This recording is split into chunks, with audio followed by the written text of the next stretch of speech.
ప్రభు అయిన యేసునామం పేరిట మరి యొక్క పర్యాయం మీ అందరికి వందనాలు స్తుతులు స్తోత్రం చెల్లిస్తున్నాం.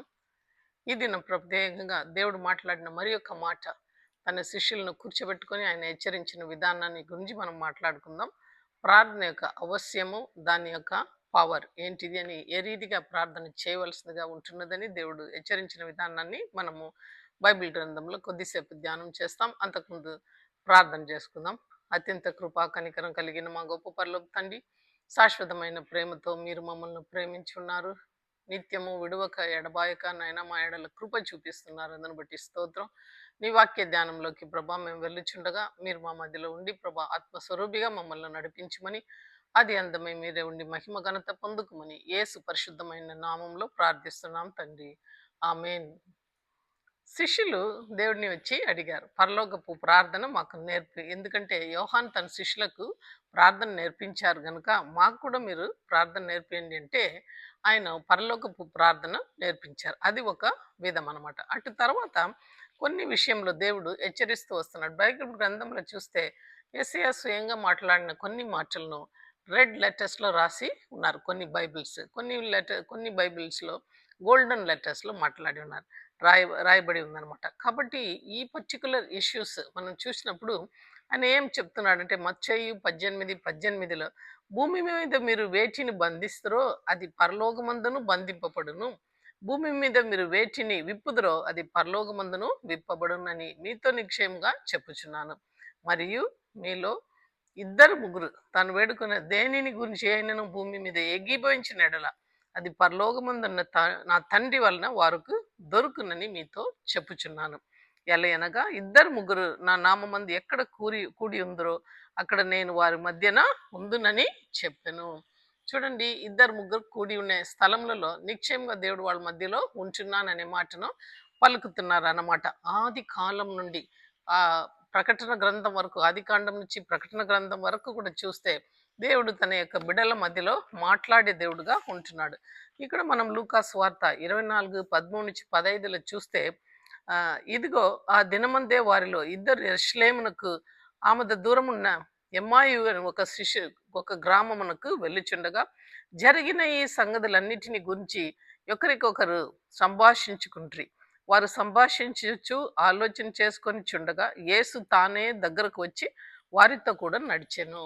చూడండి, యేసయ్యను సిలువ వేసిన తర్వాత ఇద్దరు ఎమ్మావూరు శిష్యులు వాళ్ళు ఇద్దరు మాట్లాడుతూ వెళ్తున్నారు. ఏమి మాట్లాడుతున్నారు? యెరూషలేం పట్టణంలో ఈ కాలంలో ఎంతో గొప్ప కార్యాలను చేసిన ఒక ప్రవక్త, చనిపోయిన వారిని సగితం ఆయన తిరిగి లేపాడు, గుడ్డివారిని నడిపించాడు, కళ్ళు ఇచ్చాడు, మూకివారిని మాట్లాడించాడు, చెవులు ఇచ్చాడు, ఆఖరికి ప్రతి దయాలను ఎల్లగొట్టాడు, అన్ని మంచి క్రియలు చేశారు కదా. అయితే రోమా ప్రభుత్వంలో ఆయన మనకు రాజుగా వస్తాడని మనం అనుకున్నాం. అయితే ఆయన రోమా ప్రభుత్వం చేత సిలువేయబడినాడు అనే సంగతి ఎంతో బాధాకరంగా ఇద్దరు మాట్లాడుకుంటున్నారు ఆ ఎమ్మావూరు గ్రామంకు వెళ్ళే ఆ యొక్క అమాయక ప్రజలు. అయితే వాళ్ళ యొక్క సంభాషణను దేవుడు విని వాళ్ళ మధ్యలో అక్కడ యేసే వచ్చి చేరుకున్నట్లు వాక్యం సెలవుస్తుంది. వారు సంభాషించుచు ఆలోచన చేసుకొని చుండగా యేసు తానే దగ్గరకు వచ్చి వారితో కూడా నడిచెను. We have a God who walks along with us whenever we face problem, whenever discuss certain issues. God is in the midst of us and he hears our conversation. అందుకే చాలా మంది గృహంలలో మనం చూస్తాం, ఏమని రాస్తారంటే is a silent listener to every conversation, is the head of the family, is a silent listener to every conversation, uninvited guest అనమాట. అయితే దేవుడు మన మధ్యలో ఉంటున్నాడు. మలాకి గ్రంథం ఏం సెలవిస్తుందంటే ఇద్దరు నా నామం పేరిట మాట్లాడినప్పుడు, దేవుని గురించి మాట్లాడినప్పుడు దేవదూతలు తొంగి వాళ్ళ యొక్క సంభాషణలను వింటుంది అని వాక్యం. ఇది ఎంతో ఆనందంగా ఇస్తుంది మనకు కదా. మనం దేవుని గురించి, దేవుని బిడ్డలు మాట్లాడుకునేటప్పుడు దేవుడు తానే మన మధ్యలో ఉంటున్నాడు. అంటే మనం ఏం గురించి మాట్లాడుకుంటాం?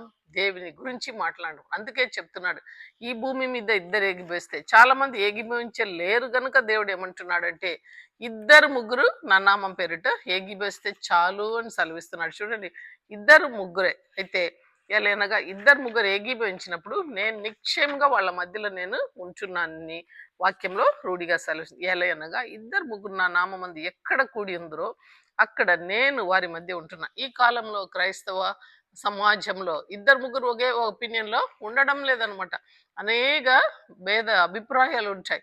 ఒకరు మంచి చెప్తే ఇంకొకరికి అది నచ్చదు. ఒక ప్లాన్ చెప్తే ఇంకొకరి ఇష్టం ఉండదనమాట. Contradicting statements.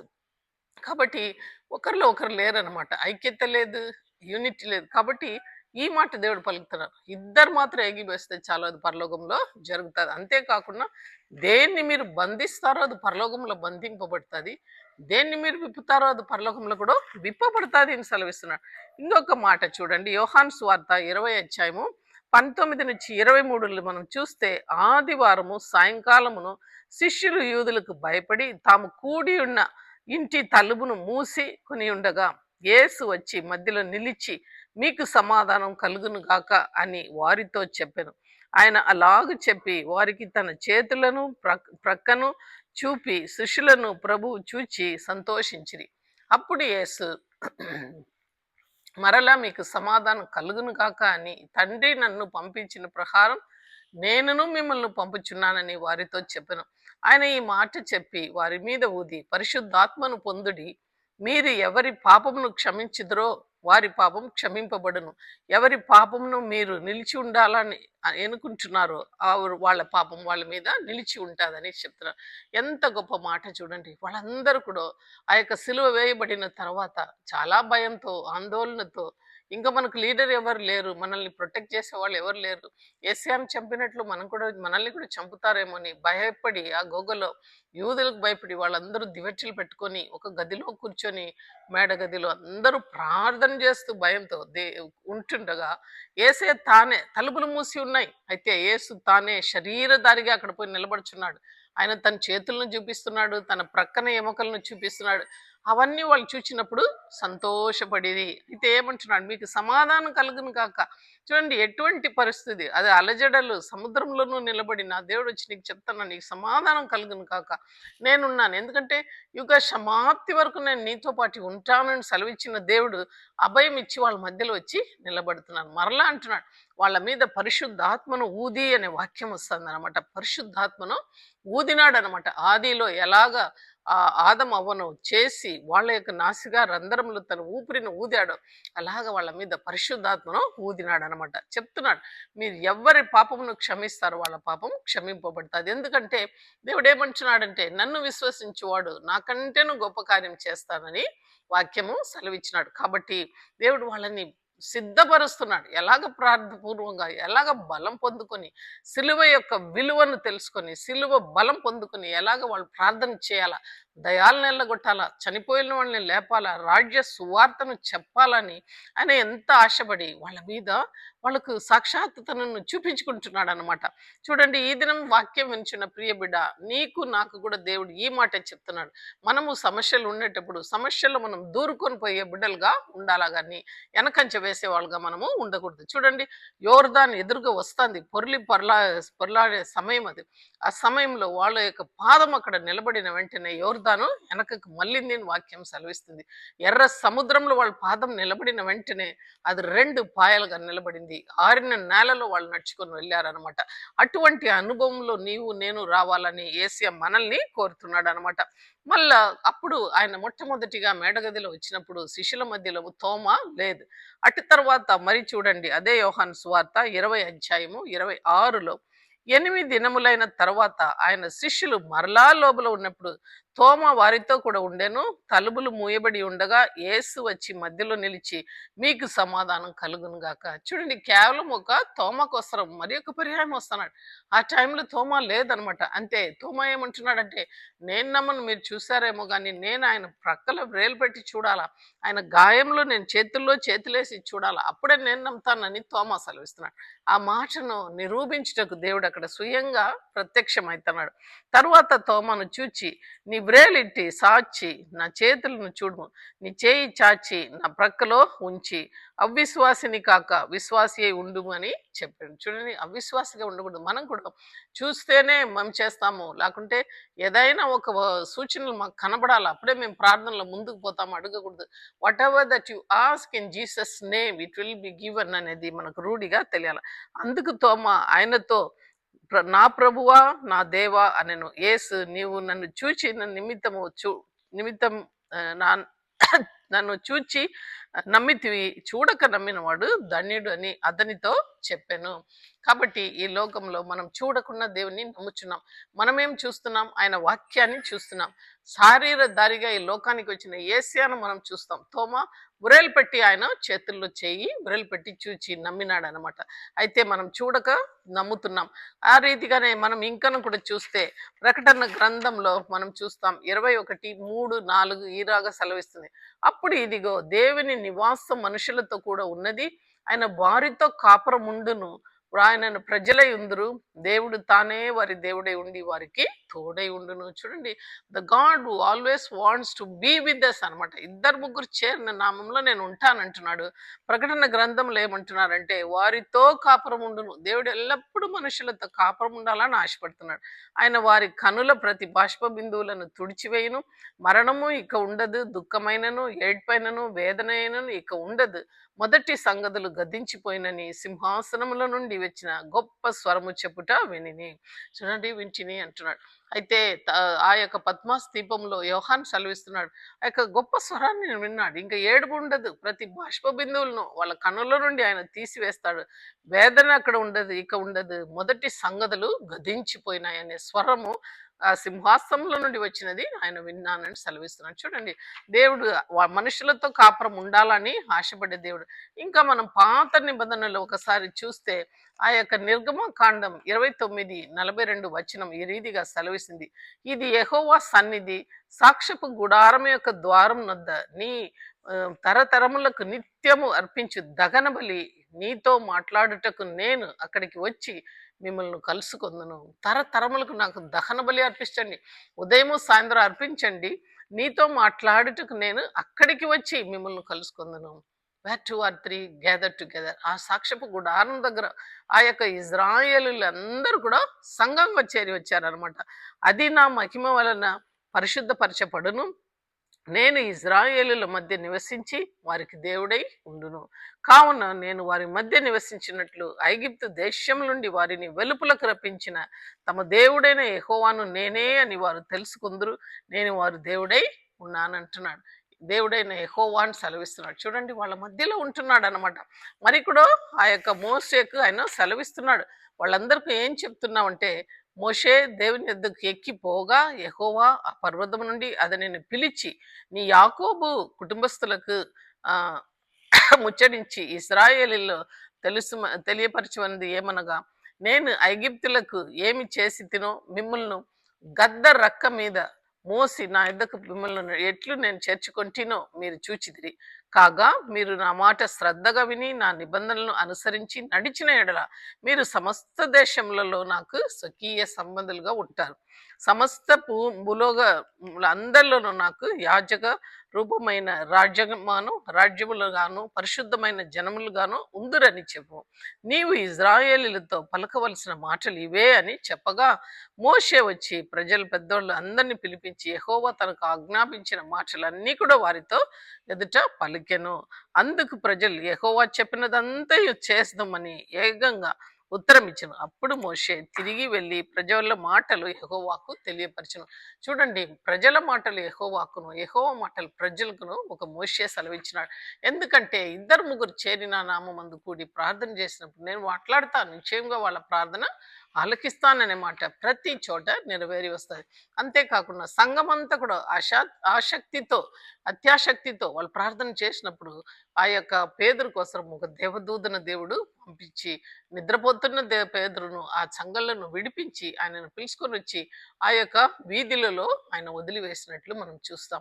అలాగనే సరచాల్లో ఉన్న పౌలు శీల పాటలతో స్తుతించినప్పుడు సంఘమంతా ప్రార్థన చేసినప్పుడు సంఘాలు ఊడిపడినాయి, వాళ్ళు కూడా బయటికి వచ్చారనమాట. ఈ రీతిగా మనం చూసినప్పుడు where 2 or 3 gather together in my name there I am in the midst అంటున్నాడు. కాబట్టి మనం కూడా ఈ దినాల్లో క్రైస్తవ క్రిస్టియానిటీ ఎంతో కష్టములకు గురి అయ్యే ఈ దినములలో మనం క్రిస్టియానిటీని ముందుకు తీసుకొని పోవాలంటే, యేసయ్యను చూపెట్టాలంటే కేవలం ప్రార్థన. అన్ని విషయంలో మనుషులు ఒకవేళ మనల్ని ఆపొచ్చు, కానీ నీ గదిలో నీ యొక్క సీక్రెట్ చేంబర్లో నువ్వు కూర్చొని మోకాళ్ళలో ప్రార్థన చేసినప్పుడు ఎవరు కూడా నిన్ను ఆపలేరు. ఒక చిన్న సెల్గా మనం ప్రార్థన చేసినప్పుడు బలమైన కార్యాలు జరుగుతుంది. ఆది అపోస్తులు అంత్యోక్యాలో క్రైస్తవులని మొట్టమొదటిగా అపోస్తులను పిలిచారు. అయితే వాళ్ళు ప్రార్థన చేసినప్పుడు వాళ్ళు చేరి ఉన్న గది కదిలింది అని వాక్యం సెలవిస్తుంది. చూడండి, అటువంటి ప్రార్థన మనం చేయాలని దేవుడు ఎదురు చూస్తున్నాడు. ఇంకా రెండవదిగా చూస్తే ఆయన నామం పేరిట మొట్టమొదటిగా ఎక్కడ ఇద్దరు ముగ్గురు చేరి నా నామం ముందు ఉంటారో వాళ్ళ మధ్యలో ఉన్నానన్నాడు. రెండవది, నా నామం పేరిట మీరు ప్రార్థన చేసినప్పుడు నేను మీ మధ్యలో ఉంటాను, నీవు ప్రార్థన ఆలకిస్తాను అని సెలవిస్తున్నాడు.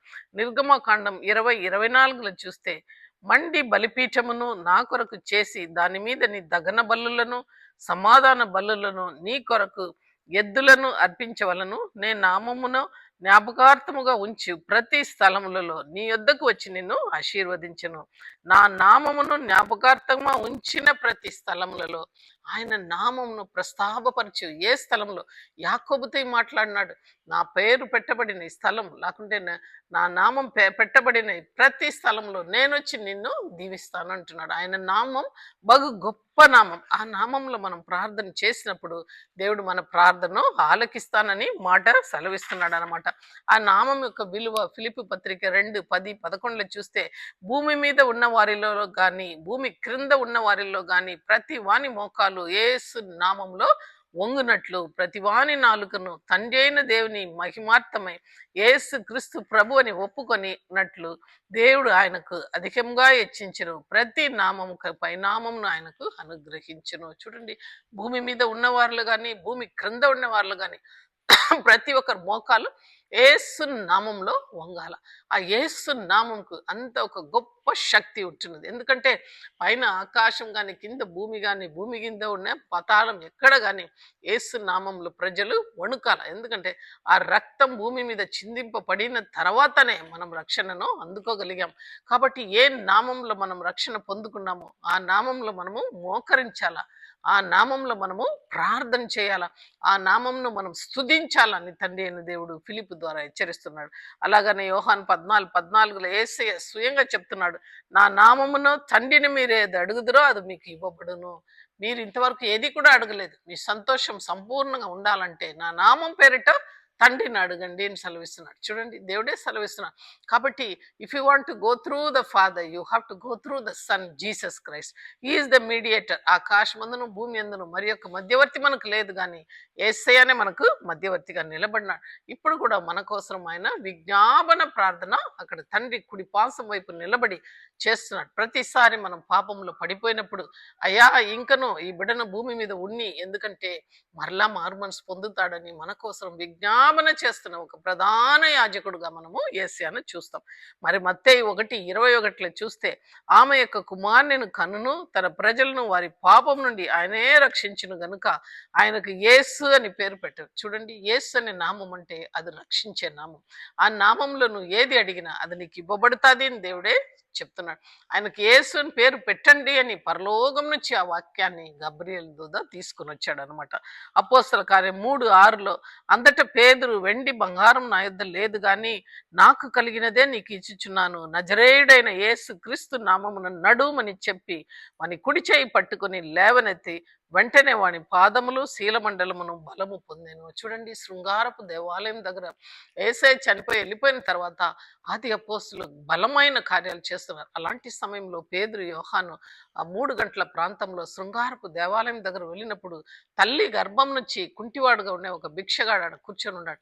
ఆయన వాళ్ళ వైపు చూచి ఏమైనా దొరుకుతుందని పేతురు వైపు అడిగినప్పుడు, మా వైపు తేరి చూడుము అని చెప్తున్నాడు. అంటే ఏదో దొరుకుతుందని చూచినప్పుడు మా వైపు చూడుము, వెండి బంగారు మా దగ్గర లేదు, కానీ నజరేయుడైన యేసు నామంలో లేచి నడువు అని సెలవిస్తున్నాడు. చూడండి, ఎంత గొప్ప నామం. ఆ నామంను మనం వాడుకుంటున్నామా ఈ దినము? How are we using that? అంటే మనం ఎక్స్పీరియన్స్ చేస్తున్నామా ఈ యొక్క సిలువ యొక్క పవర్ను, the resurrected power of Jesus Christ మనం అనుభవిస్తున్నామా? ఎక్సర్సైజ్ చేస్తున్నామా? మన ప్రార్థన బలం కట్టుతున్నామా? ఒకసారి మనం అనుకోవాలా. ఎందుకంటే ఆమె సామాన్య మనుషుడు పేతురు, ఏలియా సామాన్య మనుషుడు. అయితే ఆయన ప్రార్థన చేసినప్పుడు 3.5 సంవత్సరం వర్షం కురవలేదని వాక్యం సెలవిస్తుంది. సామాన్య మనిషి అంటే నీ మాదిరి నా మాదిరి మనుషులు. అయితే మన ప్రార్థన అంత బలవంతంగా ఉంటున్నదా, బలమైనదిగా ఉంటున్నదా? యేసు నామంలో మన హృదయ శుద్ధి గల వారే ఉండి యేసు నామంలో ఏది అడిగినాదు ఇవ్వబడు. మార్కు 16:17లో యేసు స్వయంగా చెప్తున్నాడు, నమ్మిన వారిన వలన ఈ సూచక్రియలు కనబడను, ఏమనగా నా నామమున దయమును వెళ్ళగొట్టుదురు. యేసు నామంలో దయమును మనం వెళ్ళగొట్టాలి. We have been called to chase the demon possessed. There are so many people have been possessed with various addictions. దయాలంటే దయాలే కాదు కానీ వేరియస్ అడిక్షన్స్ తో ఆ యొక్క పాపమనే చీకటిలో వాళ్ళు బంధింపబడి ఉంటున్నారు. కాబట్టి నా నామమును దయమును వెళ్ళగొడుతురు, కొత్త భాషలు మాట్లాడుదురు, పాములను ఎత్తి పట్టుకొందురు, మరణకరమైన ఏది త్రాగినను అది వారికి హాని చేయదు, రోగుల మీద చేతులు ఉంచినప్పుడు వారు స్వస్థత నొందురని వారితో చెప్పాను. These are the powers that have been given in the name of Jesus. Are we exercising? అంటే ఏ జనములకు ఏ జాతికి లేని ఒక ఆధిక్యత యేసు క్రీస్తును నమ్మిన నీకు నాకు ఇవ్వబడింది. Are we exercising this power? ఆ నామంను ఎత్తి వాడుతున్నామా? అది ఒక మెటాసిన్ ఇచ్చినట్లు, ఒక విటమిన్ ఇచ్చినట్లు మనం దేవుని సంపూర్ణంగా కలిగి మనం ఆ కార్యం చేసినప్పుడు ఆ కార్యం జరుగుతుంది. చూడండి, పౌలు ఒక ఓడలో నుండి తప్పించుకొని సముద్ర తీరానికి వస్తున్నాడు. అప్పుడు అక్కడ ఉండే వాళ్ళు రిసీవ్ చేసుకుంటున్నారు. అయితే వాళ్ళందరూ సలిమంట కార్చుకొని ఉండేటప్పుడు ఒక రక్త పించరి ఎక్కి ఆయనను కరిసింది. అప్పుడు వాళ్ళు అనుకుంటున్నారు, చూడు దేవుడు ఈయన పాపం చేసిన వాడు సముద్రం నుంచి తప్పించుకొని వస్తే పాము కరిసింది, ఇప్పుడు చచ్చిపోతాడు నొరుగు కరికి వాళ్ళు చూచినప్పుడు పాము కరిచిన ఆయన సావలే. అయితే వాను బోధిస్తాడు, యేసు నామంను బోధిస్తున్నాడు పరిశుద్ధాత్మ శక్తితో. వాళ్ళు నమ్మినారు. ఎంతో మంది ఆ పట్టణం అందరూ కూడా పౌలును విశ్వసించినారు. అలాగా మరణకరమైన ఏది దైవం పాము కాటుకు కూడా వాళ్ళు తప్పించుకున్నారు యేసు నామంలో. దయాలను వెళ్ళగొట్టున్నారు. ఇంకా మనం ఆది అపోస్తులు చూస్తే పేతురు నడిచినప్పుడు ఆయన నీడ తగిలిన వెంటనే అందరూ స్వస్థ పొందినారు. పౌలైతే ఆయన యొక్క దుప్పటి రుమ్మాలు ఎక్కడ తగిలినా ప్రజలందరూ స్వస్థత పొందినారు. ఈ దినం do we have that power? మనకు ఆ పవర్ ఉంటున్నదా? ఈ యేసు నామంను ఏ రీతిగా మనం వాడుచున్నాం? పాత నిబంధనలు చూస్తే దావీదు గోలియాతును ఎదుర్కొనేటప్పుడు, నువ్వు సున్నతి పొందలేనివాడు, అయితే నేను యేసు నామంలో సైన్యములకు అధిపతి అయిన యెహోవా నామంలో నేను ఎదుర్కొంటున్నానని చెప్పి ఆ చిన్న ఒడిసల రాయితో ఆ యొక్క గోలియాతును చంపివేసినట్లు చూస్తాం. కొలసి పత్రిక 3:17 చూస్తే, మరియు మాట చేత గాని క్రియ చేత గాని మీరు ఏమి చేసినను ప్రభు అయిన యేసుక్రీస్తు ద్వారా తండ్రి అయిన దేవునికి కృతజ్ఞతాస్తుతులు చెల్లించు సమస్తం ఆయన నామం పేరిట చేయండి. చూడండి, the name above all the name. అంటే ఈ లోకంలో అన్ని నామం కంటేనో పైనామం యేసు నామం. ఆ నామంలో మనము ప్రార్థన చేయాలని దేవుడు ఎదురు చూస్తున్నాడు. మరి పరిశుద్ధ ఆత్మతో మనం ఏ రీతిగా ప్రార్థన చేయాలి? 2 కొరింథీ 3:17 సెలవిస్తుంది, ప్రభు యొక్క ఆత్మ ఎక్కడ ఉంటున్నదో అక్కడ స్వస్థత ఉంటున్నది, విడుదల ఉంటున్నది, స్వతంత్రం ఉంటున్నది, విడుదల ఉంటున్నది అని వాక్యం సెలవిస్తుంది. Where there is the Holy Spirit there is liberation. అన్ని లిబరేషన్, మంత్ర తంత్ర కట్లు, చీకటి చిల్లంగి కట్లు అన్ని కూడా పరిశుద్ధాత్మ శక్తులతో తంపబడుతుంది అనమాట. కాబట్టి you need to be filled with the Holy Spirit. అందుకే ఆ కడపటి దినములలో ఒక చక్కని మాట చెప్తున్నారు. అపోస్తల కార్యం 2:1-4 వరకు, బెంతెకోస్తు దినమందు, ఆ పండుగ దినమందు వచ్చినప్పుడు అందరూ ఒక చోట కూడి ఉండ్రి. అప్పుడు వేగముగా వీచు బలమైన గాలి ఒకటి ధ్వని ఆకాశం నుండి అకస్మాత్తుగా వారు కూర్చున్న చోట నిండెను. మరి అగ్ని జ్వాలలు వంటి నాలుకలు విభజింపబడినగా వారికి కనపడి వారిలో ఒక్కొక్కరి మీద రాలగా అందరూ పరిశుద్ధాత్మతో నిండిన వారై ఆత్మ వారికి వాకు ఇచ్చిన ప్రకారం, అనుగ్రహించిన ప్రకారం వాళ్ళు భాషలతో మాట్లాడి. చూడండి, భాషలతో వాళ్ళ భాషలు మాట్లాడటం అక్కడ చేరి ఉన్న పస్కా పండుగలో చేరి ఉన్న అందరూ విన్నారు అనమాట. వీళ్ళు మత్తులై ఉన్నారని వాళ్ళు ఏళనం చేశారు. అయితే పేతురు లేచి నిలబడి, మేము మత్తులం కాదు, ఇది తెల్లవారుజామున దేవుడు సెలవిచ్చాడు, నేను తండ్రి దగ్గరికి వెళ్ళుచున్నాను, ఆదరణకర్త అయిన పరిశుద్ధాత్మను నేను తిరిగి మీకు పంపుతాను, నేను పోవట నీకు మేలు, ఆయన వచ్చిన ఎడల ఈ భూమి మీద అనేక కార్యాలను, సత్యం గురించినో, తీర్పును గురించినో, రాబోయే ఉగ్రతను గురించినో మీకు తెలియపరచును అని సెలవిచ్చాడు. కాబట్టి మీరు వేచి ఉండుడి మాకు దేవుడు సెలవిచ్చాడు. బేతనీలో మేము కనిపెట్టి ఉన్నాము, ఇది పరిశుద్ధాత్మ కార్యం అని సెలవిస్తున్నాడు. చూడండి, పరిశుద్ధాత్మను పొందుకొని ఎంతో పిరికివాడైన పేతురు బలమైన కార్యము దేవుని కోసం చేశాడు. అందుకే లూకా 4:18 ఈ రీతిగా సెలవిస్తుంది, ప్రభు ఆత్మ నా మీద ఉన్నది, బీదలకు సువార్త ప్రకటించుటకై ఆయన నన్ను అభిషేకించును, చెరలో నుండి వారికి విడుదలను, చూ గుడ్డివారికి చూపును కలుగచేయుటకును, నలిగిన వారిని విడిపించుటకును, ప్రభు హితవచనమును ప్రకటించుటకును ఆయన నన్ను పంపి ఉన్నాడని రాయబడిన చోట ఆయనకు చూపెట్టినారు అనమాట.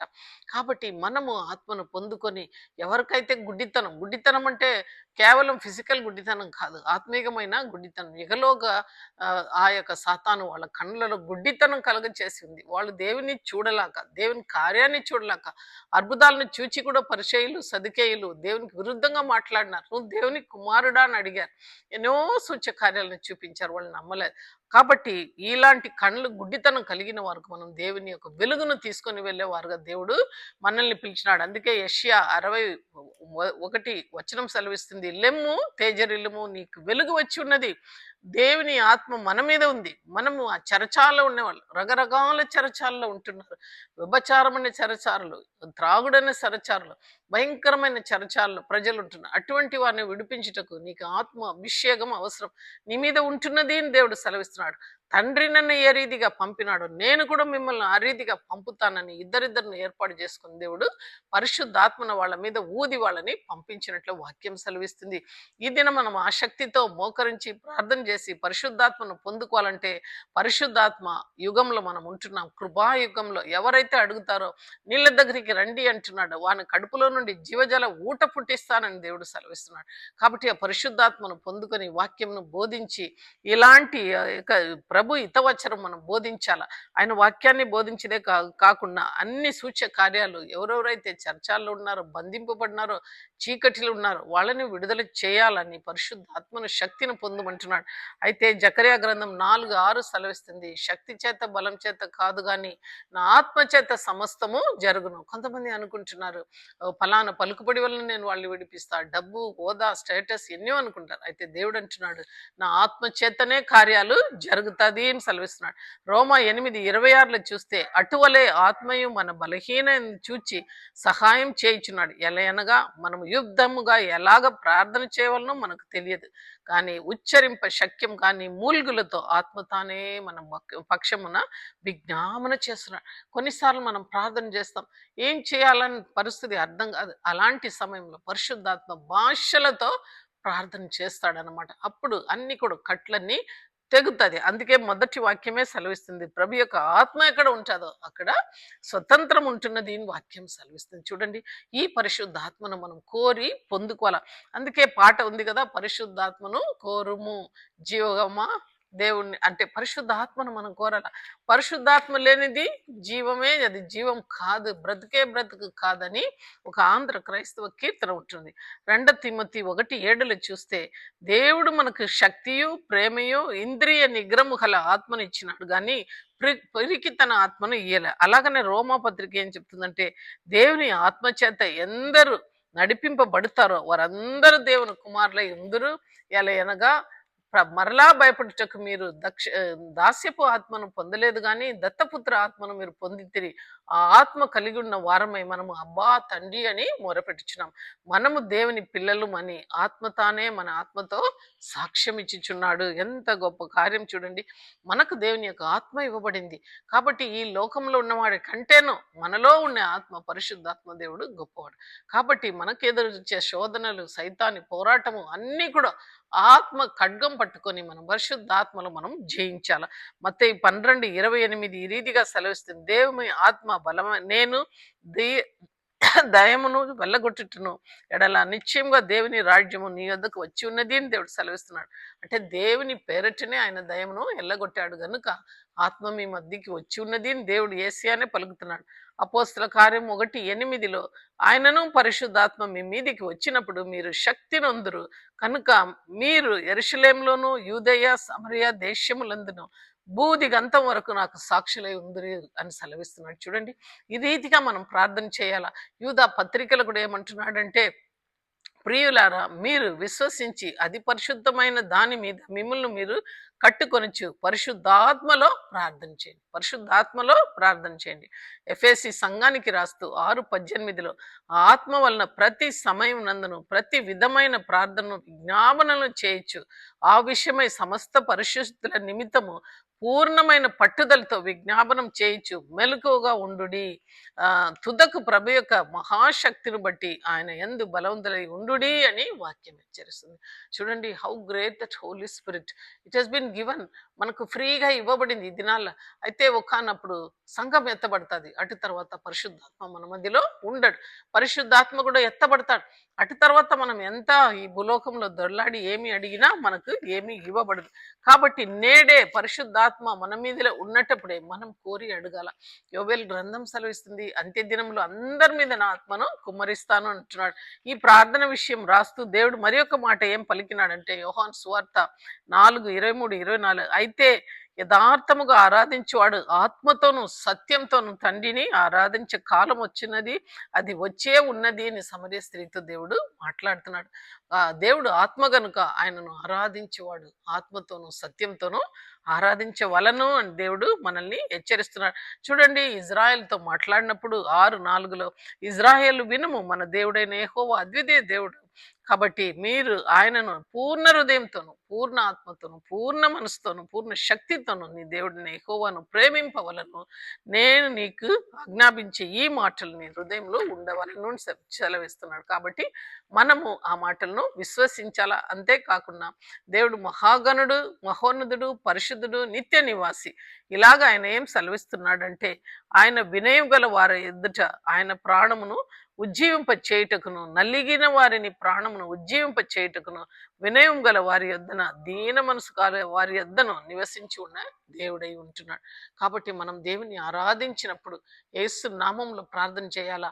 యేసు ఆత్మ పొందిన వారై మనం దీన మనసు కలిగి ప్రార్థన చేసినప్పుడు ఆ ప్రార్థన దేవుడు ఆలకిస్తాడని యెషయానే స్వయంగా ఇన్ని మాటలతో మనల్ని హెచ్చరించి ఉన్నాడు. కనుక మనము దేవుని యందు భయభక్తి కలిగి మనం ప్రార్థన చేసినప్పుడు, మనం గదిలోకి వెళ్ళినప్పుడు మన స్వయమైన పాపాలు అన్నీ కూడా ఆయన సన్నిధానంలో ఒప్పుకొనొచ్చు.